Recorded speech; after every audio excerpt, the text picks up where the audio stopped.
ضباب وسببها السرعة وعدم الالتزام بالقوانين. العراق في المرتبة 32 عالميا من حيث وفيات حوادث الطرق، إذ تشير إحصائيات منظمة الصحة العالمية إلى تسجيل معدل يبلغ 22 حالة وفاة لكل 100,000 شخص، وهو رقم مرتفع يعكس حجم التحديات التي يواجهها البلد في ملف السلامة المرورية.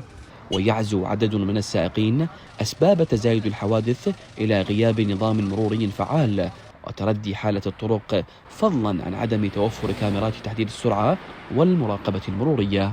السرعة هي سبب الحوادث، إن شاء الله الثانية كثرة الضباب، إن شاء الله الثالثة يعني المرور ما يحدد سرعة مناسبة للسائق حتى يلتزم بها. يعني نقول مثلا 120 هسه حددوا وزارة الداخلية المرور 120 للسرعة. أول شيء الشوارع مو نظامية، يعني إنه هي محنفرة وطسات ومو نظامية، لا تخطيط لا شيء، يعني ماكو مثلا شيء مثلا نقدر نمشي عليه قانوني، فهمتني؟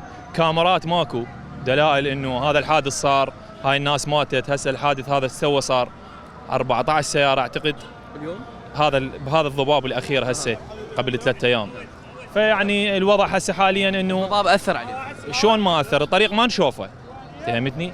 وتعرف الناس صاعدة وياك يريد يوصل بساعة. قبل لا تحاسب المواطن أو السائق حاسب نفسك أنت بالمرور، حاسب البلدية، ليش ما جاي يسوي طرق؟ ليش ما جاي يخطط؟ ليش ما جاي يبلط؟ ويرى مراقبون أن حوادث الطرق أصبحت تشكل خطرا متصاعدا على أرواح المواطنين، ما يستدعي تحركا عاجلا وجادا لمعالجة هذا الملف، مؤكدين على أهمية تحسين البنية التحتية للطرق إلى جانب تعزيز ثقافة السلامة المرورية وإدخالها ضمن بعض المناهج الدراسية للحد من الخسائر البشرية. أكيد نحتاج إلى توعية أكثر، نحتاج إلى دعم الطرق أكثر، نحتاج إلى شرح تفصيلي بالمدارس. قد تكون هناك مناهج في موضوع الطرق وفي موضوع الإشارات المرورية، وأعتقد أيضا الطرق السريعة ينقصها الكثير بعد من هواية التفاصيل التي تقلل من حوادث السير، ومنها رادارات الالتزام بالسرعة.